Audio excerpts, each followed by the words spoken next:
Help keep Kinks and Beats Daily ad-free and receive bonus content early with a contribution of 20 cents per episode. Visit herohabit.com/shop for more information.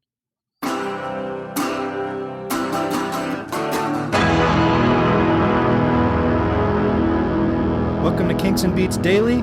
This is a bonus episode number 2, where we're going to talk today about Preservation Act 1 by the Kinks, the whole album.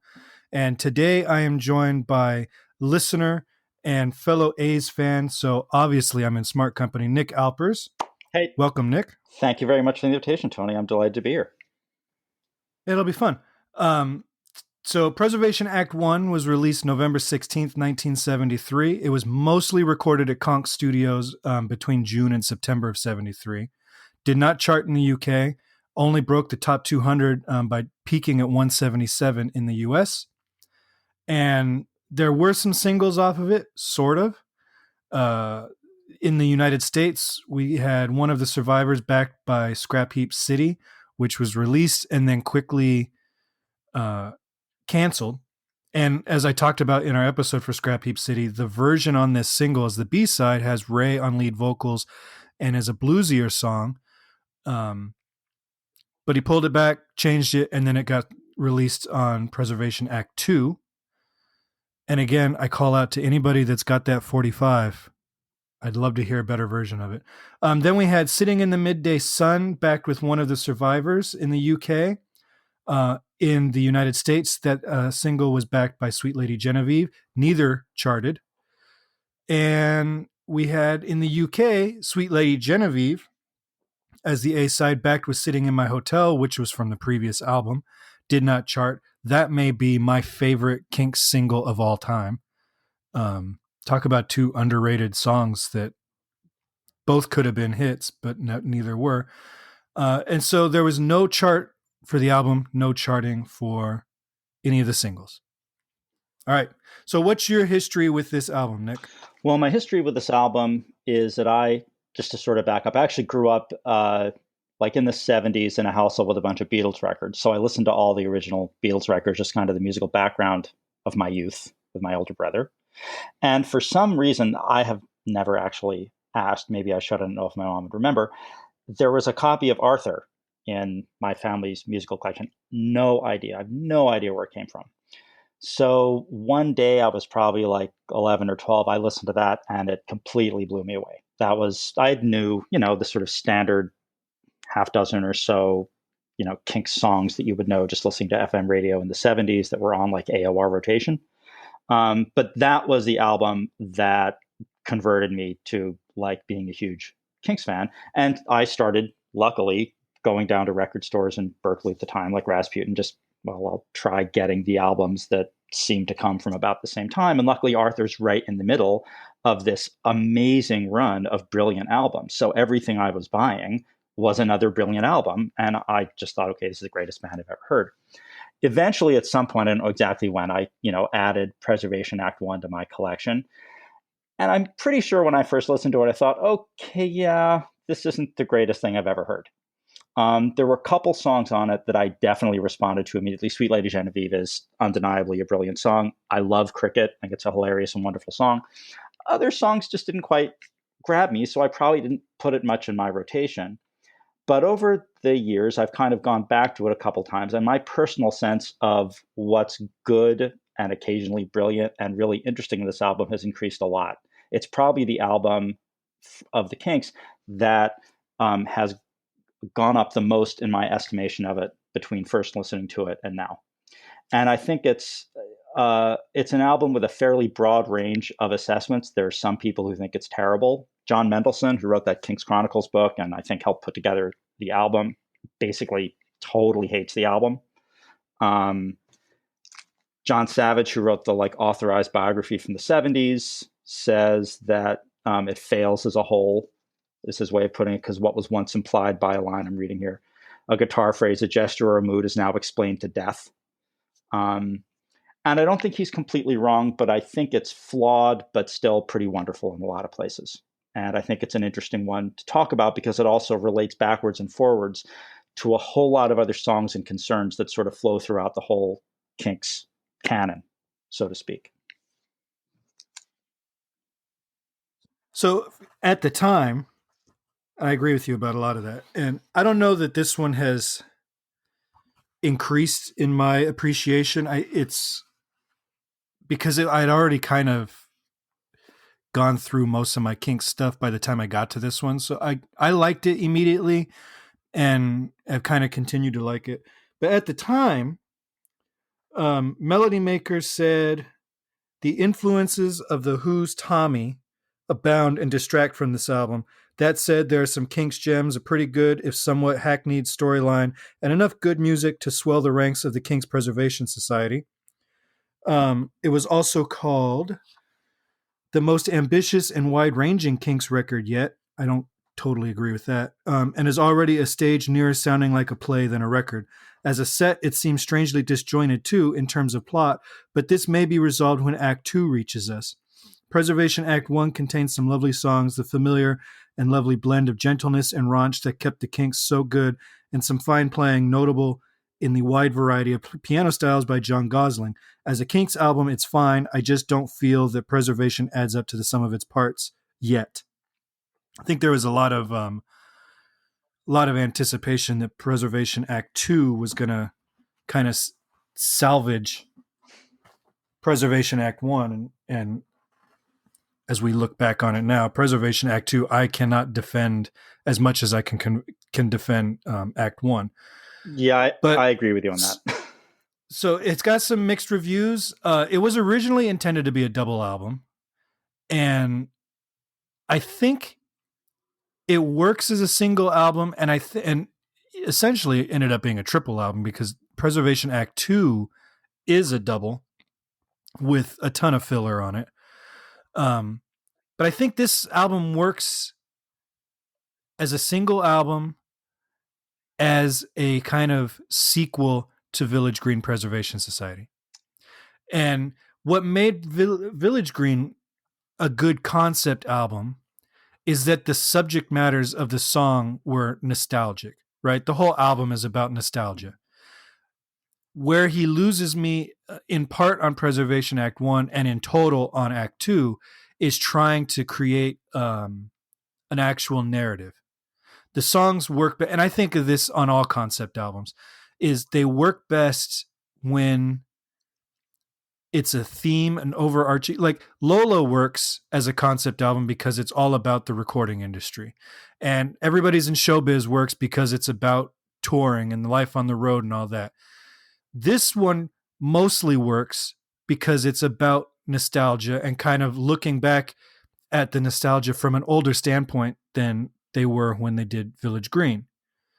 But now he's getting into Act 2, soap opera, Schoolboys in Disgrace, where he's getting a narrative and the songs start to suffer by trying to squeeze that narrative into it.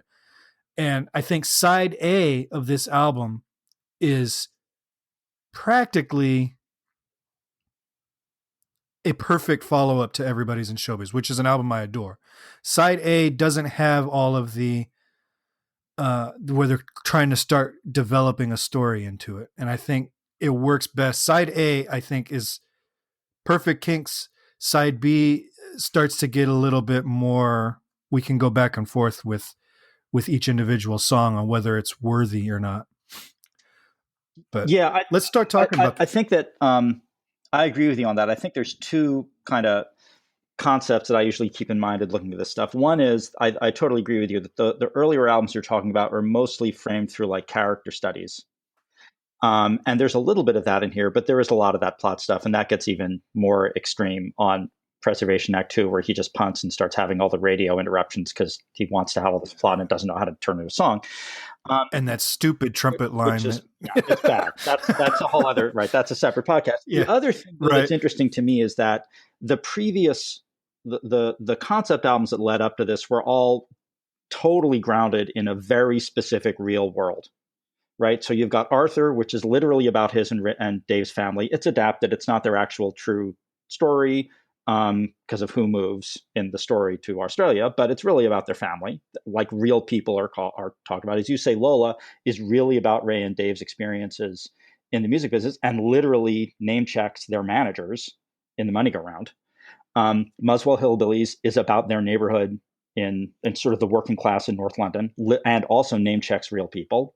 A couple songs mention Rose, and then everybody's in show business is actually about what it's like for them being on the road. So these are all very grounded in reality.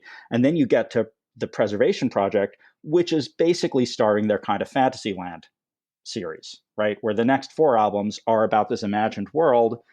One of the interesting things to me, though, is that this album also includes some of Ray's most personal songs that really are clearly about him. And he's already started being interested in this question of reality and unreality, like Unreal Reality on the previous album, and what identity means. So even though this is getting off into fantasy land, there are still these moments where he is dragged back into the real world. And that's one of the interesting things to me about the album overall. Yeah, I hadn't actually. That's a good point that I hadn't considered the distinction between the autobiographical stuff and then the totally fantastical stuff. That's a good. I hadn't considered that, but that is the break. That breaks from Everybody's in Show Business to this album. That line is drawn. Yeah. So the album opens with Morning Song. It's a 2 minute and 1 second instrumental prelude that pretty obviously is trying to like recreate Greg's Peer Gynt suite, which was the morning song for every cartoon ever made from 1940 forward, with some humming and some orchestration and everything. It's fine. I don't have a problem with this. It kind of establishes that this is a concept album because you wouldn't open. There's no world where the Kinks are doing just a normal album of 14 songs or whatever, and this is your opening track. Yeah, it's totally different. Unless it's a concept. Yeah, it's completely different from the opening songs of the previous albums. Yeah. No comparison. And I mean, honestly, if the first like hint would be just the cover of the album has like 15 people on it. And there's this big sort of propaganda poster of Ray, but Ray's not even the tuba player is in the front of the group of people. So something weird is going on here. It's the basic message. It's not a normal Kinks album by the standards leading up to it. Yeah. And it is worth noting that the album does have a ton of horns and female backing vocals, and there are a lot of people on this. And it's been referred to as like an original cast recording because and some songs more than others do sound like Broadway or West End absolutely songs from that era. So then it goes from there into Daylight, which clocks in at 3:20. Classic Kinks tune for me. This would have worked well on several different albums and actually serves as a decent album opener, as like a proper album opener. So like I think of Morning Song as the prelude and Daylight is actually the opening of the album. Yeah, I mean, right. Morning is the prelude. Then when Daylight starts, the curtains open and the lights on stage go up, and there's this massive cast of characters walking across the stage with Ray playing this character of the tramp, cataloging everybody. There's a lot of cataloging in this song. This like the Village Green, like the song, the Village Green Preservation Society. Is just a catalog. There's a lot of cataloging songs on this album, and you can see I can see while I'm listening to it what it would look like on stage, having all these characters walking across. In a lot of respect, and I've spent nearly 20 years making a living doing theatrical pit work, like playing in the bands for these Broadway shows or whatever in the Bay Area. And in a lot of ways, this album works as a stage musically as a stage show better than any of the other albums that he's done. He actually constructs these songs, even if it's only him singing. He constructs a lot of these songs for multiple voices and actors and characters and all that kind of stuff. And the way he flies themes in and out of some of the songs, this is actually could have been easily adapted into a stage show more than Schoolboys and Act Two or Showbiz, even, or not show, soap opera. I think this one is constructed from a musical standpoint more like what he's going for. Yeah, and I mean, if you look at reviews, which are quoted in lots of Kinks biographies, about the tour they did of Preservation Act One, basically it gets everybody thought it was great. What they would do is Yeah. they would do a first half of the show just playing Kinks songs as the Kinks. Then they would take an intermission and they'd come back and do Preservation. And there's all of these glowing reviews of how fantastic it was. So yeah, I mean, I think it really was a very successful live idea and show. I think they had some challenges making sure that that could get onto a single LP. But you know, that's the Kinks. That's the Kinks. There's always a catch with everything. Well, and it's funny, like there are shows, like I've played the show Rent a ton of times. I've done a 5 or 6 different productions of that show, and I love playing that show. As a guitar player, there's a lot to do. The music's, it's good rock and roll, Broadway rock and roll stuff. I can't listen to that soundtrack if you force me to. There's like 2 songs I can listen to. Some things don't translate to record without the visual aspect. And I think this is a prime example when you see the difference between reviews of the album and then reviews of the tour, like you were saying, it doesn't necessarily translate. And the best songs on this album are the couple that stand alone, separate from the concept, quote unquote, Mm-hmm.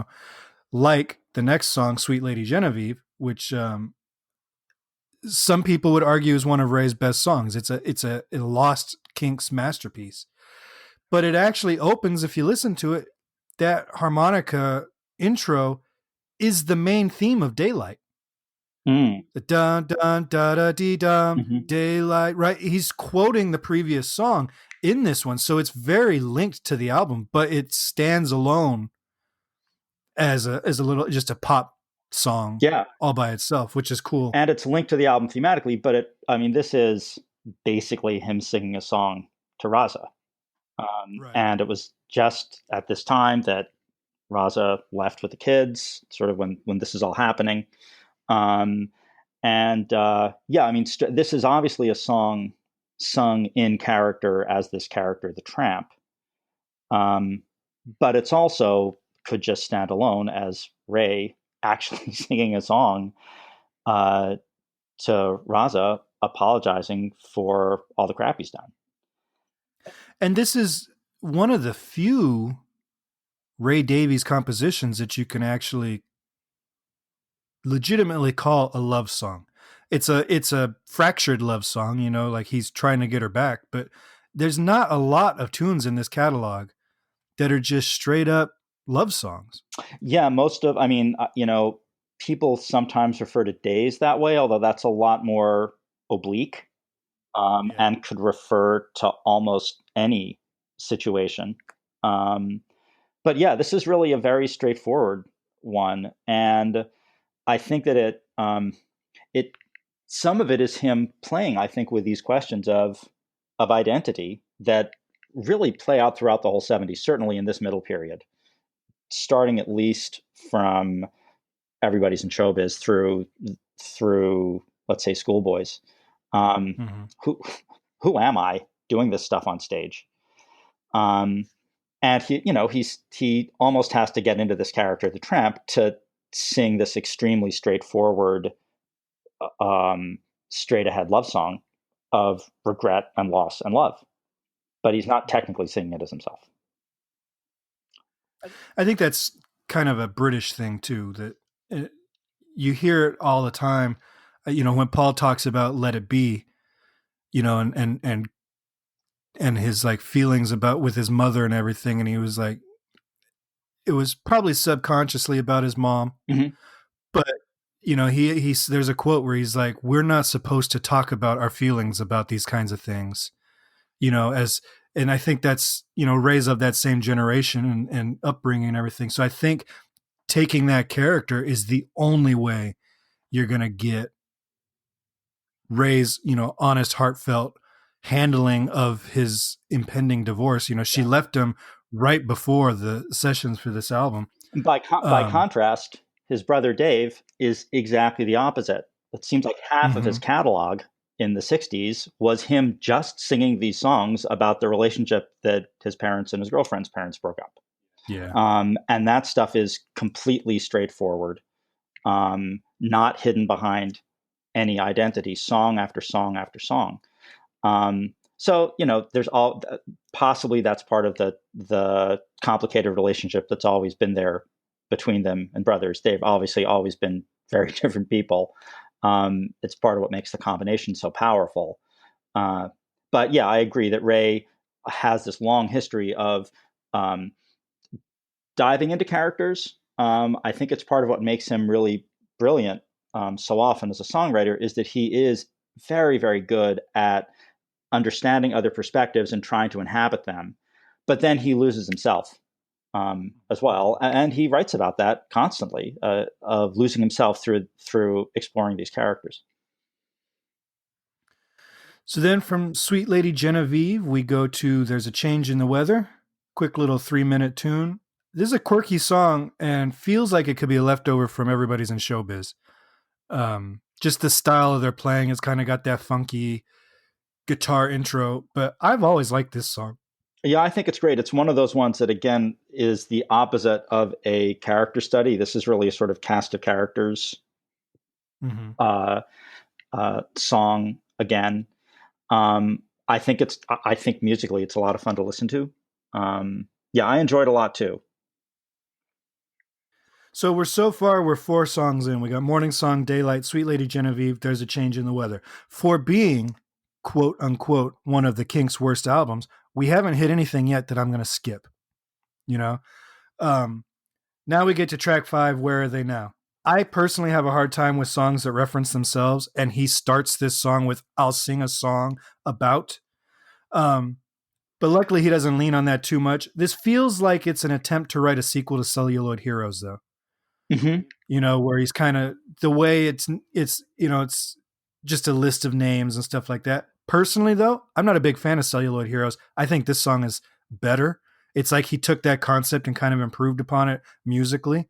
Um, it might be a hair too long. It's only 3.5 minutes, but because of the tempo and the lyrical content, I kind of do start drifting. My mind starts to drift during this song, but it's a beautiful melody and a nice arrangement by the band, I Yeah, think. I agree with you that it sounds like it could be off Everybody's in Showbiz. Starting with Gosling's piano sounds like something off of Everybody's in Showbiz. I think that in a way, I see it as sort of matched with the Village Green Preservation Society. It's sort of I mean, that song, the opening track of the album, is sort of cataloging um, sort of culture you talked about as nostalgic, cataloging the series of nostalgically powerful cultural touchstones and saying, we're going to save these. And this song is asking, is anything savable? It's really a much less optimistic version of that. Um, it's all about sort of doubt. Where did everybody go? What happened? Why has it all been lost? Um, and I think interestingly that the end of the song where he sort of ends, which seems like a bit of a throwaway, the sort of rock and roll still lives on, which kind of feels sort of like a gesture, is a lot like Can't Stop the Music at the end of Soap Opera. It's basically the same kind Right. of just gesture, like, oh, well, there's still rock music. Which, once you've listened to Lola, you kind of, the whole album, you kind of wonder, is that a good thing? Because it doesn't sound like it's always a lot of fun for rock and roll to still live Mm-hmm. on. But yeah, I think this is one of those songs that looks backward and looks forward through the Kinks catalog. There's a lot of things he's clearly interested in and trying to work out.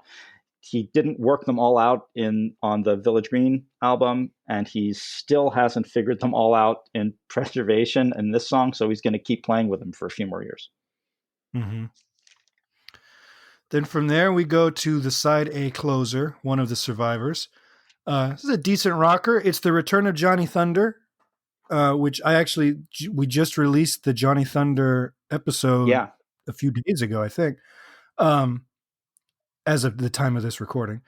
It's a good use of the horn section, I think, on this one. This is the most like R&B horn section that he's used. It was the style back then. At this point, maybe the same year actually, Elton John has the Tower of Power horn section on the Caribou album. Paul's using a horn section a ton on Venus and Mars, but they're all using it like an R&B horn section, and then Ray comes in, an album or two ago with a Dixieland band. Mm-hmm. Um, this is the most that the horn section is used in the style of the times, I think, and it works. I think it sounds great on this one. It's Yeah, not my favorite track, but I don't hate it by any stretch. yeah, I agree with you. And again, go ahead. One of the things that I really think is fun about this album is that horn section, the Mike Cotton sound, gets used in so many different ways. So as you mentioned, Morning sounds like they're sitting in an orchestra pit, introducing a musical. This song does sound like an R&B song, and then the very next song we're going to talk to is just them as a trad jazz band. So even on this one not particularly long single LP album, he's taking this. They've been involved more and more over the last few albums, but they really have a lot of free scope here to move tonally in a bunch of different directions, and it works for each of the songs. I always find that funny too, because you listen to read the reviews from the time, and they'll call this album is inconsistent, right? Because it has a rocker and an instrumental and a top 40 pop song and a vaudeville tune and all that kind of stuff. Meanwhile, you flash back to 1966 and Revolver is praised for having a country song and a rocker and an Indian song and a ballad, right? So it's like I've never understood where the line gets drawn between inconsistent and a varied sound, and this one constantly gets that inconsistent label, but it's like it's not inconsistent. The lack of consistency is what makes it a fun album to listen to. I don't want to hear You Really Got Me 14 times. I want to hear You Really Got Me and, Sunny Afternoon, like different things. And Village Green was, by this same definition, inconsistent, but is regarded as a masterpiece. So I don't understand where the line gets drawn, but I love the fact that it goes from, like you said, traditional jazz to rock to R&B to, you know, there's moments in Money and Corruption, I'm Your Man, or not, no, that's a different one. Um, well, I guess one of the Survivors, where it kind of shifts into a more bluesy sound. Like I like that quote unquote inconsistency, and I've never understood why the Kinks so regularly get chastised for it, while the Beatles are praised for it, while Queen gets praised for it. Like all these other bands, it's an asset, not a detriment. Yeah, that I don't know if someone can come up with an explanation of how those opinions get formed in some coherent way. I'd love to hear it. Yeah. I agree with you about that. And one of the things that's also that I think is really noticeable about this song is Dave's vocals, because he breaks in the middle as the voice of Johnny Thunders, and I think it's a great little piece of that song. I think it's interesting, again, sort of in the context of the Kinks' career and the relationship between the two brothers, to sort of imagine Ray giving Dave that role. And this is also the first of a series of albums that doesn't end until Misfits, where Dave doesn't have a song of his own that he wrote and sings on the album. Everything from this point, I mean, there's on the previous album, there's You Don't Know My Name, which, by the way, I think is just a fantastic song. I love that song by Dave. But then starting with this album, and I don't know what, 5 albums forward, there's no Dave. Since we found out, since he recently released that album Decade, we know what he was doing at Conch Studios in all of these years. None of that stuff got released as a Kinks song. And he was putting out It was solid, or not putting it out, but he was recording Yeah, solid tunes. yeah, he was doing really good stuff, and he there'd been a sort of weird. I mean, it's again interesting in this sort of context that he had a couple of fantastic contributions on Lola, and Strangers is just one of the greatest songs that Kinks ever did.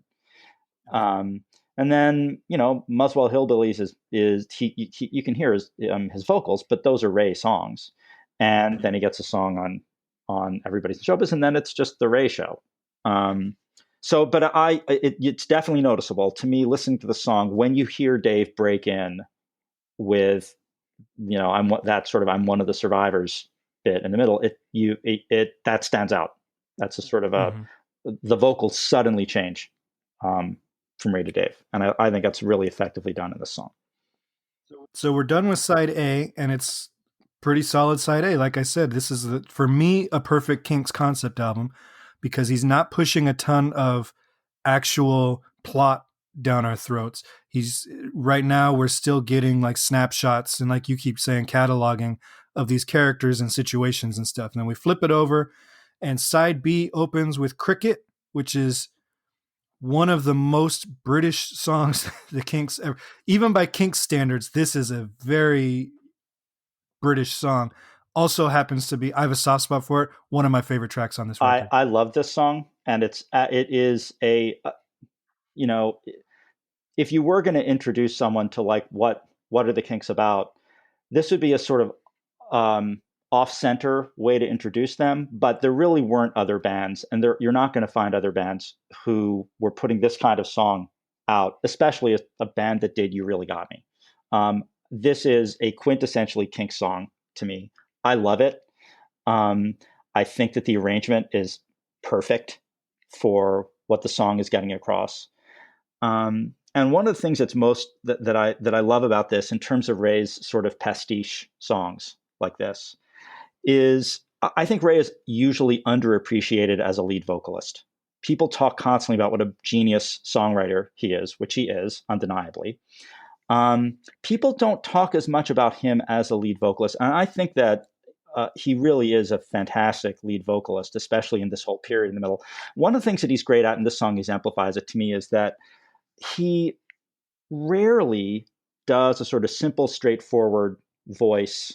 Um, there are a lot of songs where he'll be expressing an idea or singing from a perspective. And while he's inhabiting that and doing it sincerely, he's also kind of sounding like there's a sort of a critique of it too. So I think an example of that is Victoria, which is not actually a send up. Like if you listen to it, I think it's a mistake to think of that song as a send up. I think he genuinely is expressing an appreciation for why you would feel that way.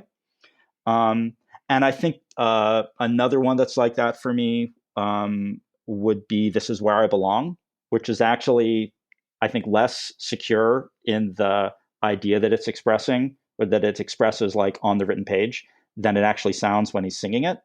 And on this one, I mean, like this, like ridiculously extended metaphor is kind of absurd and laughable. But I think Ray actually is kind of sympathetic to it. And the song starts off sort of quiet and subdued. And the line when he delivers, it has honor, it has character, and it's British, it sounds like a total send up, like it's all delivered tongue in cheek. But then as the song goes on, he gets more and more into it. His vocals get bigger and bigger. The band sort of reaches this crescendo. And by the end, it's just this huge, you know, like song. I think he's really into it. He's actually sort of persuading himself that this is an appropriate metaphor that he's buying into, that life is just like cricket. Um, and I think that that's something that I think is particular about Ray. I think that's a kind of vocal that he's really brilliant at delivering. And there's not a whole lot of other people, I think, who could deliver this kind of song and not make it sound like a total sort of satire of something that you're just thinking of as ridiculous, or make it sound kind of intrinsically silly. Yeah. And I agree with you about his lead vocals. And this song is a perfect example of how he uses his voice styling also as an instrument, right? So, like when he does certain things to evoke a tonal quality, a timbre of his voice, or, he couldn't sing this song straight. It's not going to sound, I think it's not going to sound authentic if he just sings it straight. He has to have those, you know, oh, good googlies and all that kind of stuff to make it sound authentic, because he's not singing this as Ray Davies. He's singing this as a character and he's using the other characters. And like you said, it's making the point that he's trying to make by using those vocal inflections. And sometimes it doesn't always work. There are sometimes that like he's got one style where he uses a lot of fast vibrato. That rarely works for me. But in this case, the whole song hinges on that vocal delivery and the characterization that he's using. And I kind of agree with you. It can come off tongue in cheek at first, But when you really dig into the meaning of this song and the content of this song, I don't think it's tongue in cheek at all. It is a straight, uh, authentic thing that he's just using a character voice because that's how this song needs to play. You can't sing straight rock and roll vocals when you've got a tuba providing your bass line. It just doesn't work, you know? Right. Right.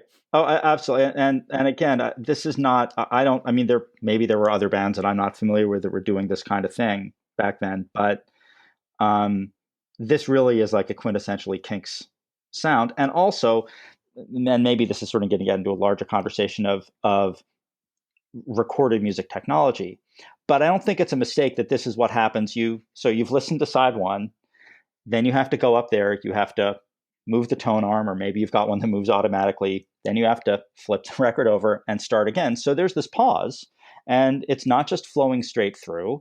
There's a pause, and you're listening to this album, and you're like, oh, I wonder what this is going to be next. And then out of absolutely nowhere, you get this completely bizarre sort of song that sounds partly like traditional jazz, partly like, he was watching Guys and Dolls and listened to Sit Down, You're Mm-hmm. Rocking the Boat and went, oh, that's a good idea. Why don't I do one of those?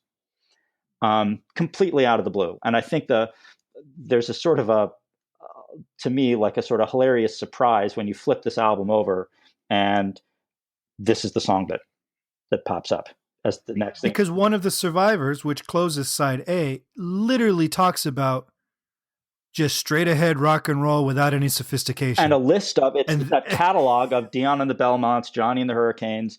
right. Basically, like, I mean, that song is kind of, not to skip back, but it's sort of like another version of Last of the Steam Powered Trains. It's sort of like Mm-hmm. playing that idea again. And now this is even going further back. And I'm the last of the trad jazz band, performing. And I think this is a sequencing issue that I think is kind of like Abbey Road. The side split on Abbey Road is pretty good when you're listening on vinyl. It's genius when you listen to it on CD, which was, 25, 30 years after the fact. This one, I think, is the same way, where, Abbey Road, you end side A with the loud, bombastic, I Want You, She's So Heavy. And then go to your record player, move the arm, turn it over, and you get the quiet, Here Comes the Sun. So that's like a nice little treat for you. But on the CD, when it's just back to back and I don't need to have that break in there, I think that's a genius sequencing thing to end this big, the big, crescendo build of I Want You that just stops suddenly as if the tape player turned off into the acoustic guitars is brilliant transition. This works in the same way where you've got this 1950s pastiche of one of the survivors that, like you said, is name checking simple, sophisticated, unsophisticated rock and roll, and then to go in immediately into a tuba Dixieland intro with his overly heightened British accent and all that kind of stuff. I think this works even better on CD or streaming, however you're listening to it now, than it did back then. But like you said, but it was kind of like I don't want to say a middle finger because it's not, but it's like, oh, I hope you enjoyed one of the survivors because now we're going to give you this very heightened English traditional jazz Dixieland kind of thing. I love that sequence between those two songs. Absolutely. And it's funny that you mentioned Guys and Dolls because I actually put in my notes, this song is Ray fully embracing the theatrical sound. Yeah. Then we go into Money and Corruption / I Am Your Man, which we talked about before we recorded. Now is a 7 minute and 1 second song. On the CDs, if you go on Spotify, it is 7 minutes. On the LP, though, you were talking about it's 6 minutes without the instrumental break with the organ. Yeah, exactly. It's a 6. I mean, all that's. I don't know if it's available for streaming. I think like if you go to like YouTube or whatever, you're going to hear the 7 minute long version. But on the LP, it's the same sort of two songs connected together. As Money and Corruption / I Am Your Man. But John Gosling's, I guess it's like a Hammond organ break or something, just doesn't exist. It just isn't part of the song. I'm not sure why they would have done that. I kind of get the impression through their history there was an awful lot of tinkering and Hmm. sort of going back and forth. And this was I was this the first Conk album or the second Conk album? Um, they have their own place to have control over and to play around with. So maybe the temptation was to like, let's use our new tools. I Um, think it's the first because I think "Sitting in the Midday Sun" was the first song they recorded in there, okay, there you go. if I'm remembering correctly. Yeah. Yeah. And this is a really good song. I mean, in terms of sort of like precedence, the very beginning sort of echoes Shangri-La to me a little bit. Um, Mm-hmm. and it's got a similarly sort of somewhat epic feel to it. This is definitely not one of those character study ones. I mean, it's this sort of chorus of the people with a capital P, I guess. Um, Mm-hmm. so, and I think it's interesting actually that even this early on, Ray released that choral album, which is a whole bunch of songs that weren't originally in a sort of a chorale kind of sound, re-recorded. And on this album, he's got this big chorus and enjoys playing with. And this is one of the ones where you've got sort of more intricate um, arrangements of voices and uh, um, so even at this phase early on there, you know he's the producer. It hasn't been shelved for a couple of albums, so this is the arrangement. Let's bring everybody who's on that front album cover in, and everybody's going to be doing something. Yeah, I just looked it up. Some of the album was recorded before they got into Conk. "Sitting in the Midday Sun" is the first song recorded at their studio, Interesting. and then most of the album was either completely recorded at Conk or they had some stuff that they'd been working on prior that they finished or redid at Conk. So this is their first Interesting. Conk album. And maybe also, I Uh, mean, there was the dispute about whether this was going to be a double album, how it was going to be released. I could mm-hmm. imagine maybe they shaved the song down to try to fit it into a double album format, and then they realized they were going to do a single LP, and they didn't. They just had that ready to go. I also want to mention mixed drumming on this, which I think is also terrific. And Yeah, I have that on my yeah, notes. yeah, yeah. He's yeah. It's. I mean, the whole album. This is a period when Mick was really doing amazing stuff, and this is one of those songs where, as I listen to it, I'm thinking, wow, this is definitely, there's a I think there's a possibility with some of the more um, theatrical musical songs where they might sort of drift a little bit or not feel like they belong on what in the end is still a rock and roll band's album, but Mick keeps that in line, and it still sounds like rock and roll when he's the drummer. I've I've said it before. I will probably say it 1,000 more times over the course of this podcast. Mick Avery is the most underrated drummer of his generation. Nor The guy, the guy was genius. Like the way he can effortlessly go from uh, a straight ahead rock to almost punk to heavy metal to jazz. Like just the drum break in Princess Marina is a straight up jazz drum break. Like he's not a rock guy that can fake swing. He's a drummer that can play every style.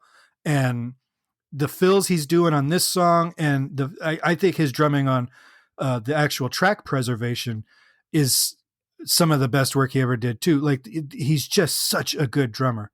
Yeah, and I totally agree. There's Kinks fans all have always wonder, in the end, what's the status of the Dave and Mick relationship, and but whatever that's been over the years, they did amazing music together. Mm-hmm.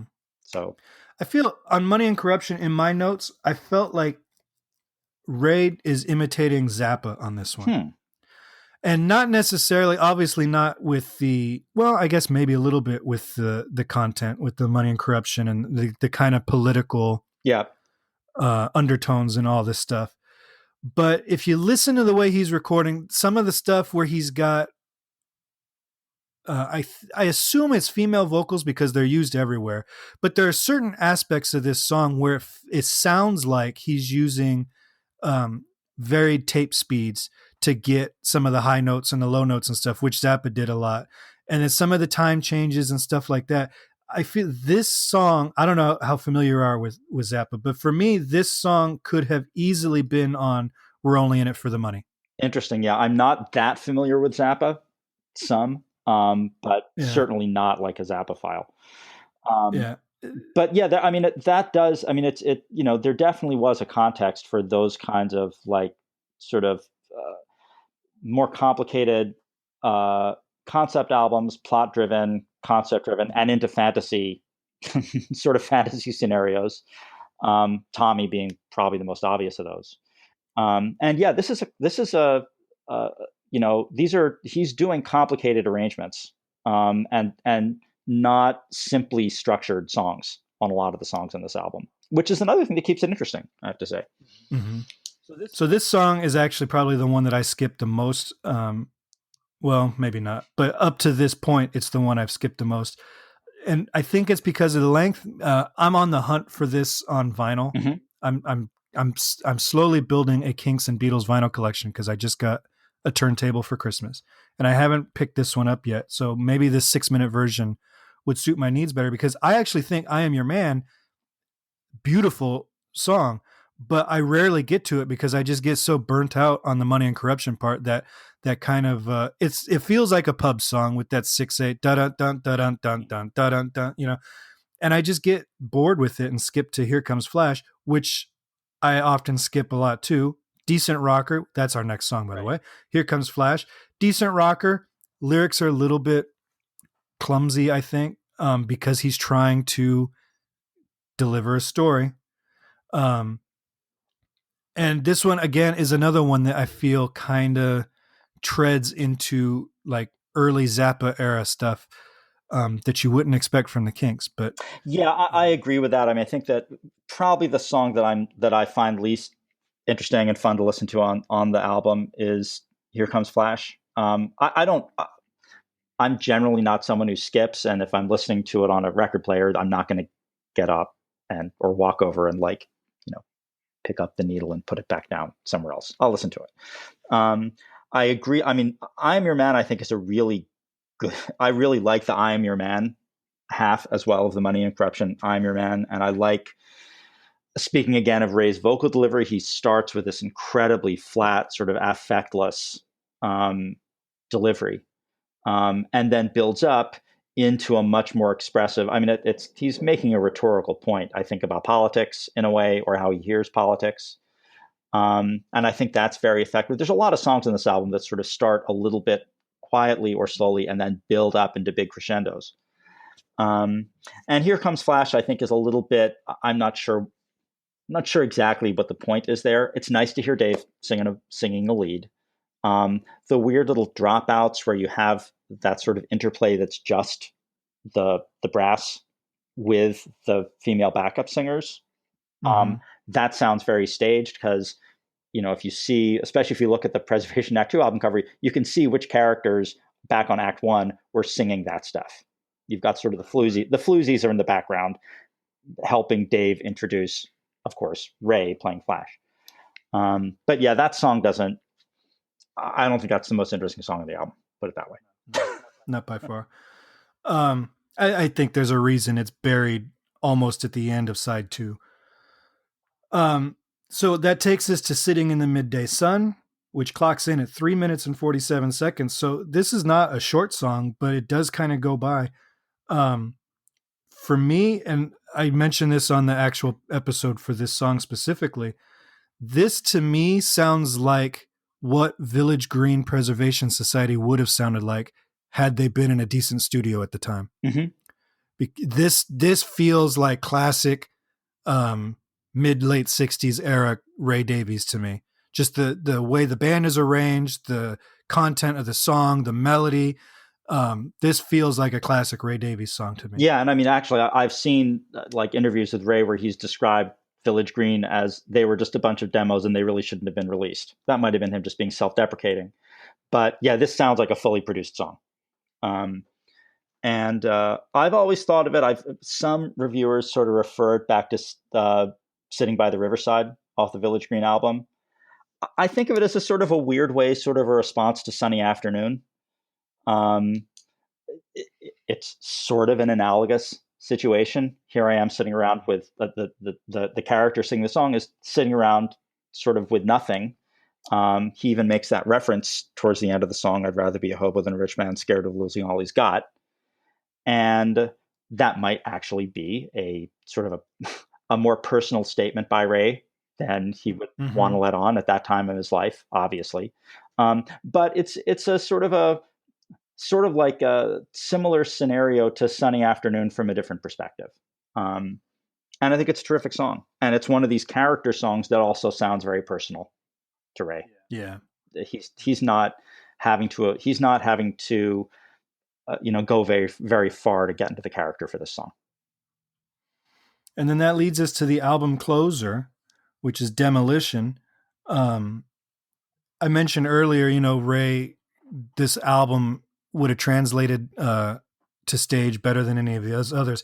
This song in particular, even when he's doing the overlap vocals himself, if you hear this song, I can't help but see an entire cast of people. This is like the Act One closer, where you've got the entire cast out there. It's your big song, and there's a lot of interwoven lines and stuff like that. This is um, the most like a Broadway song, I think, on an album that is the most theatrical album to this point.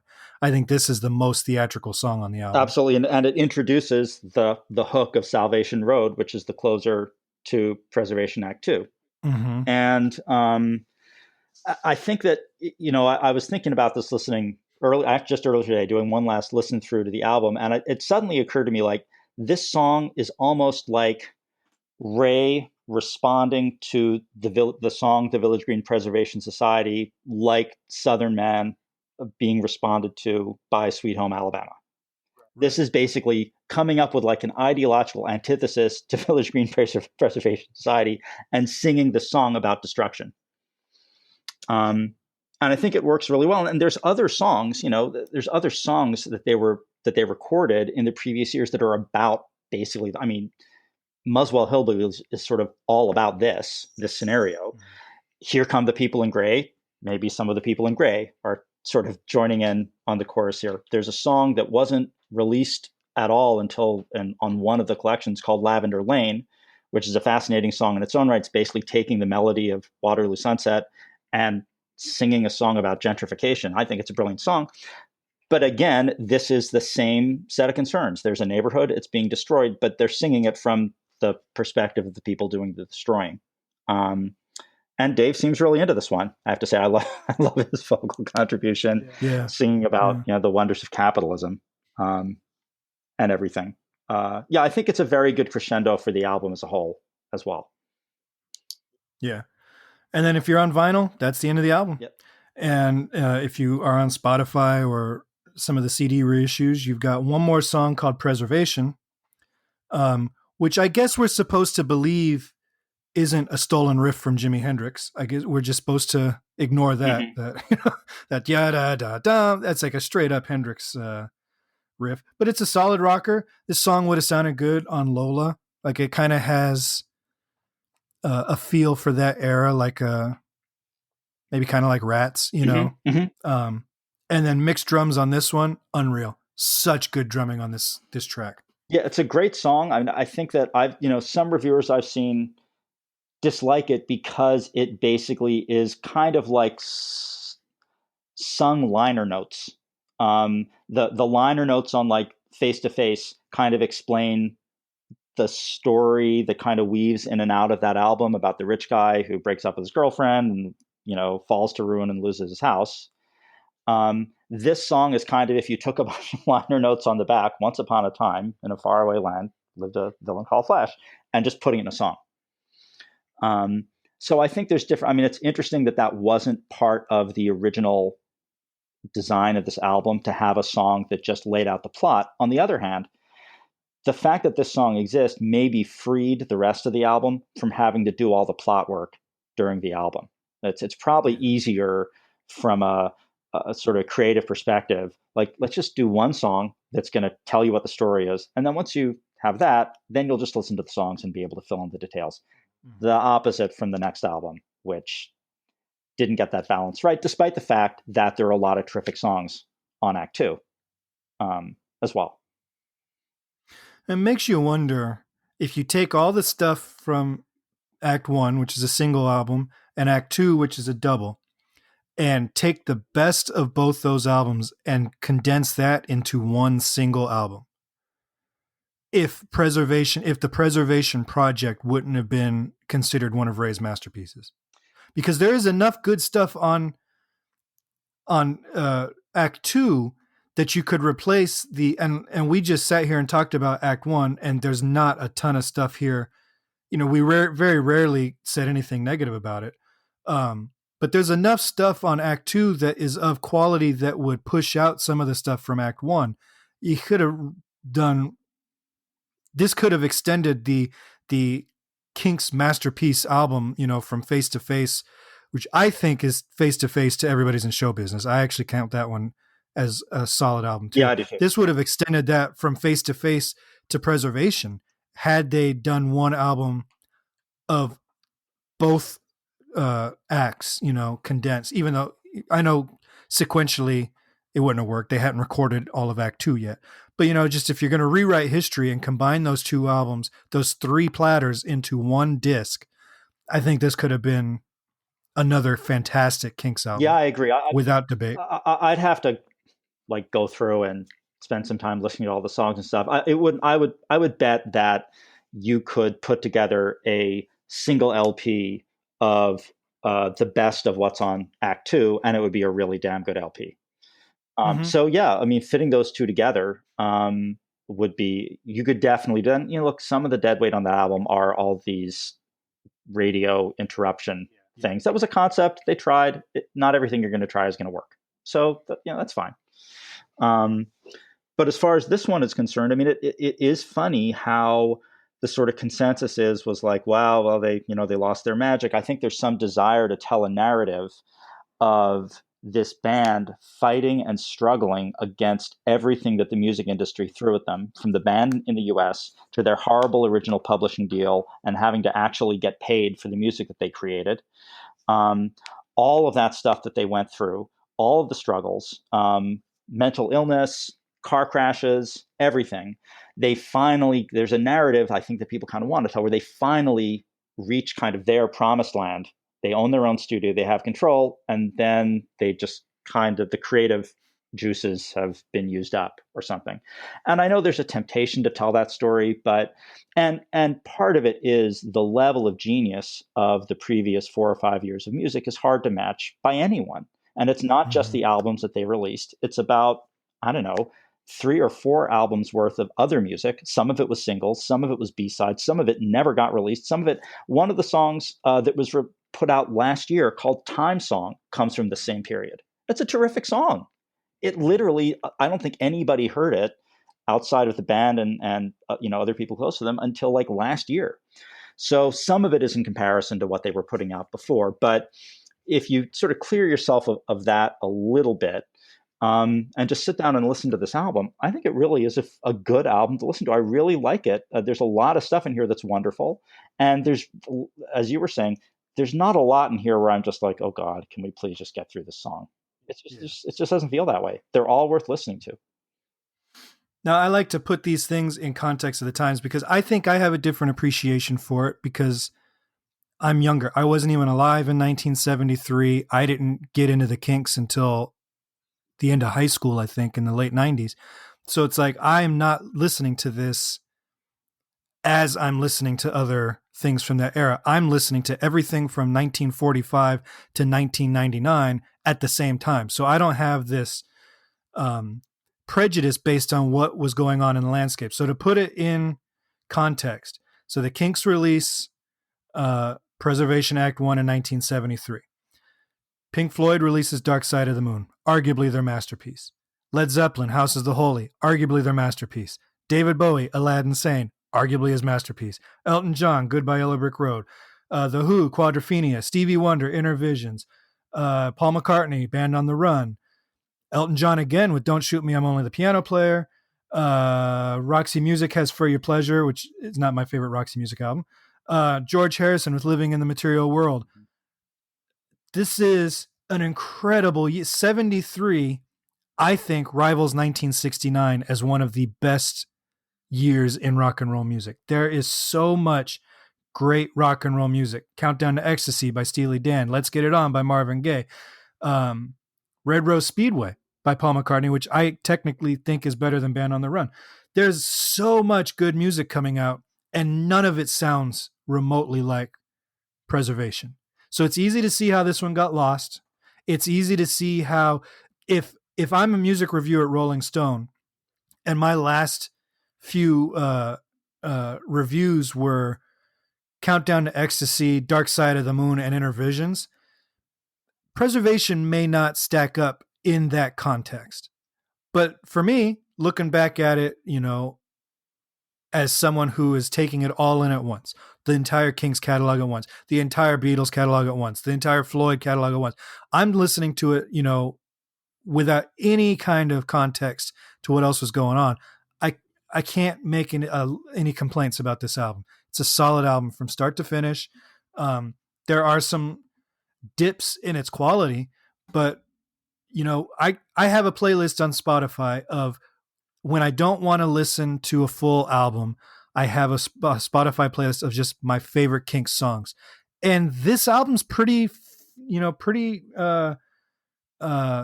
represented on that playlist. And I can't say that for State of Confusion. Mm-hmm. That album to me, there's like 2 or 3 songs on it that I go back to regularly.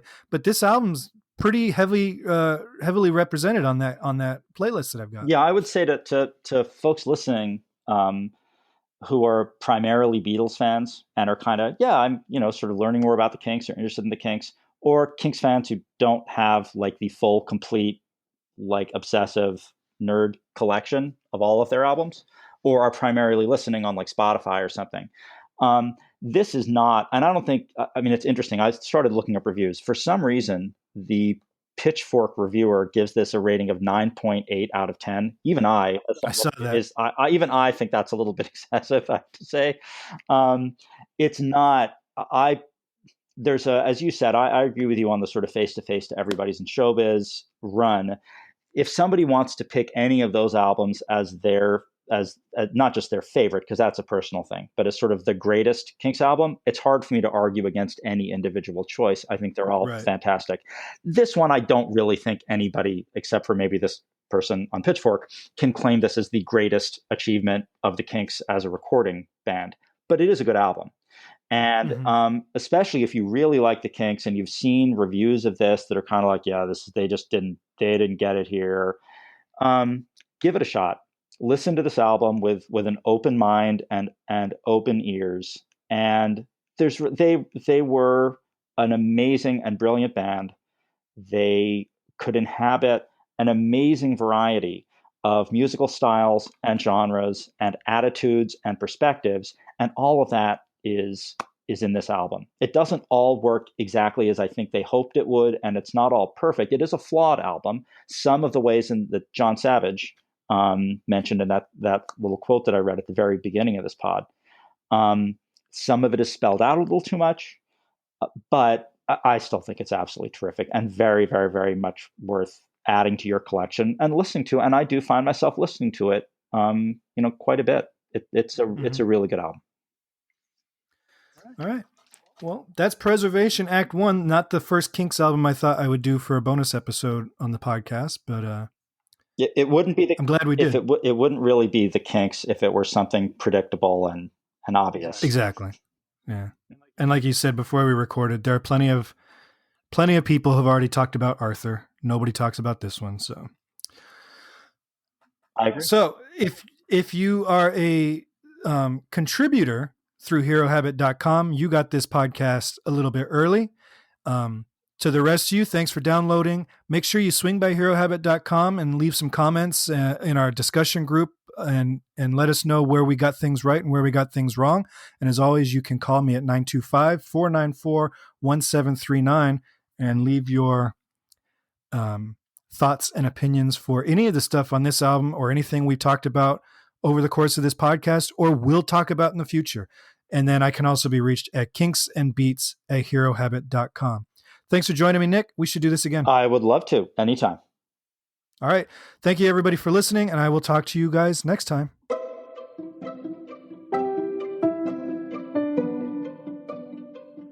This podcast is presented by the Hero Habit Podcast Network. Swing by HeroHabit.com today to comment on this episode and poke around our growing database of sports and pop culture news, reviews, and collectibles. HeroHabit.com. Collect your heroes.